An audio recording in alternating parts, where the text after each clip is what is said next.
आप सबको पता है कि पृथ्वी पर सूर्योदय जो होता है वो पूर्व में होता है। रीजन साफ है कि पृथ्वी अपनी धुरी पर पश्चिम से पूर्व की तरफ घूमती है। लेकिन आज बात एक ऐसे पिंड की जहां पर सूर्योदय पश्चिम की तरफ होता है। साथ में यह भी बताऊंगा कि वो अपने सौरमंडल का सबसे गर्म ग्रह है। अच्छा, सबसे गर्म का अंदाजा इसी बात से लगाया जा सकता है कि अगर मैं ये कह दूं कि अपने पृथ्वी के वायुमंडल में, एटमॉस्फेयर में जो कार्बन डाइऑक्साइड की उसकी मात्रा जो है वह 0.03% है। याद रखिएगा 0.03% अपने यहां, तो इतनी गर्मी है। अगर 96, 97, 98% सिर्फ कार्बन डाइऑक्साइड ही हो तो अंदाजा लगाया जा सकता है कि कितनी गर्मी वहां होगी। और मजा आपको तब आएगा जब अब मैं ये बताऊंगा कि वो जो ग्रह है उसके जो एक दिन होता है, एक दिन अपने यहां एक दिन होता है 24 घंटे का ना, एक दिन, और अपने यहां एक साल होता है 365 दिन का। तो उसके जो एक दिन होता है वो एक साल से ज्यादा का होता है। जी हां, मैं बात कर रहा हूं शुक्र ग्रह यानी कि वीनस ग्रह की। सामान्य रूप से हम जानते हैं कि जो कोई भी पिंड है, जैसे अपनी पृथ्वी की बात कर ले, पृथ्वी जो है पश्चिम से पूर्व की तरफ ऐसे घूमती है। तो पश्चिम से पूर्व घूमती है तो इसे हमने पूर्व नाम इसीलिए दिया गया कि जिधर को घूमेगी उसे नाम दे दिया जाता है पूर्व, और जिधर से घूम रही आ रही है उसे हम लोग पश्चिम कह देते हैं। तो सूर्योदय जो होता है वो यहां होता है। लेकिन मान लिया जाए अगर सूर्य इधर है और ये ऐसे घूम रहे, तो इधर हमने पूर्व कह दिया, लेकिन सूर्य इधर ही रहे और यह ग्रह इधर से इधर घूमने लगे, ऐसे ये ग्रह जो इधर से इधर घूमने लगे, तो सूर्योदय इधर होने लगेगा कि नहीं होने लगेगा? पिंड वही है, एक पिंड यहां पर हो और एक पिंड यहां पर हो, इसका सूर्योदय इस छोर पे हो रहा है और इसका सूर्योदय इस छोर पर हो रहा है। सीधी सी बात है। तो यही ग्रह है, यही वीनस है, यानी कि जिसे हम लोग शुक्र कहते हैं। ये शुक्र ग्रह है, देख लीजिएगा ध्यान से। पृथ्वी इधर घूमती है तो इसका सूर्योदय यहां होता है, लेकिन वीनस इधर से इधर घूमता है तो इसका सूर्योदय यहां होता है। अपने सौरमंडल में दो ऐसे पिंड हैं जिनका सूर्योदय पश्चिम की तरफ होता है। एक तो वीनस मैंने बता दिया, शुक्र। एक अरुण है। अरुण पे भी सूर्योदय जो है पश्चिम में होता है, लेकिन उसके साथ थोड़ा सा टेक्निकल मामला है कि वो 90% के आसपास कह लिया जाए वो झुका हुआ है, यानी कि उसे लेटा हुआ ग्रह है। तो अगर मैं ये कहूं कि उसके यहां सूर्योदय उत्तर में होता है तो भी एक मजेदार बात हो जाएगी। खैर आज बात उसकी नहीं होगी, बात वीनस की कर लिया जाए, यानी कि शुक्र का सूर्योदय कहां होगा? ये पश्चिम में होगा, ये बात तो कंफर्म हो गई।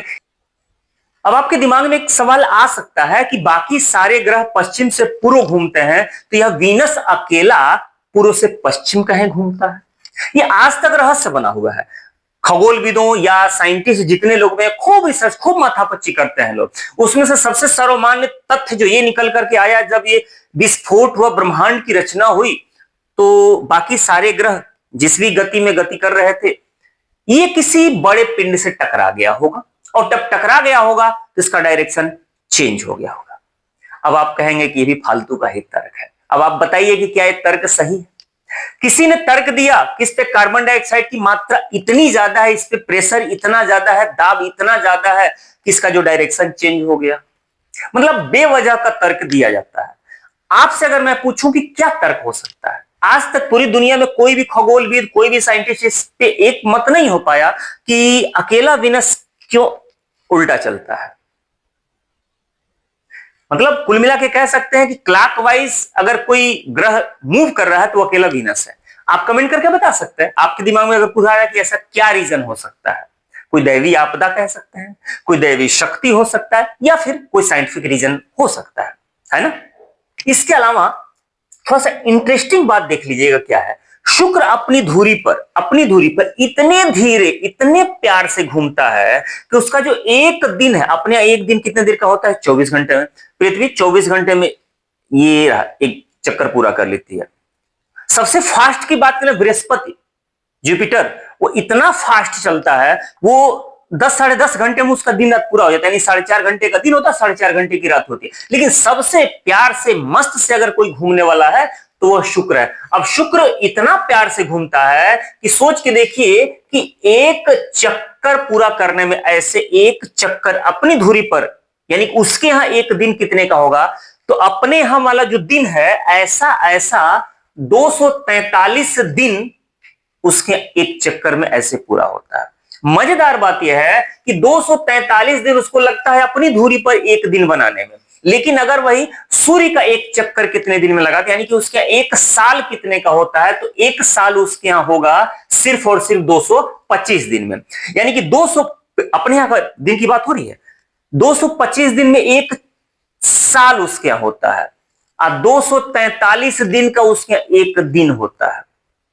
यानी कि एक साल पूरा हो जाएगा, अभी एक दिन नहीं हुआ होगा।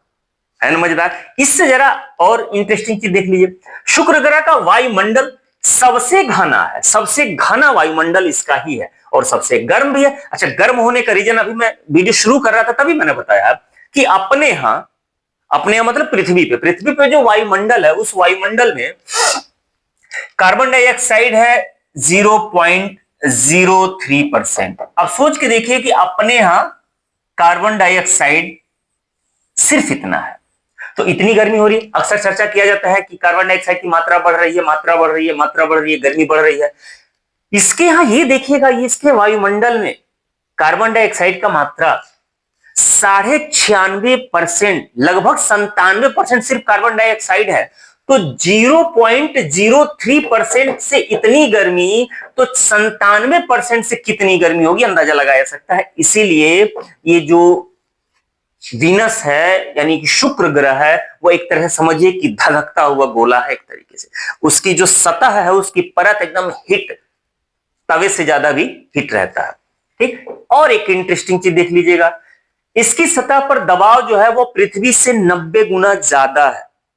90 गुना ज्यादा दबाव, उसके ऊपर प्रेशर जो है 90 गुना ज्यादा है। तापमान परमानेंट उसके यहां जो है 460 डिग्री सेल्सियस से ज्यादा ये परमानेंट बना रहता है। अपने यहां तापमान 40 से 42 43 होते होते आफत आ जाती है। अभी देखिएगा, अभी मई जून का महीना आने दीजिए, परेशानियां बढ़ जाएंगी। 45 से 50 जहां हुआ तहां तबाही हो जाएगी, लेकिन उसके यहां देख लीजिएगा 460 डिग्री सेल्सियस से ज्यादा परमानेंट बना रहता है। शुक्र ग्रह के बारे में और भी आप दिलचस्प अगर बातें कुछ जान रहे हो, कुछ पॉइंट जाने, तो कमेंट करके बताइएगा जरूर। इसमें और लोग भी जुड़े होंगे, उनके ज्ञान में थोड़ी सी वृद्धि हो जाएगी।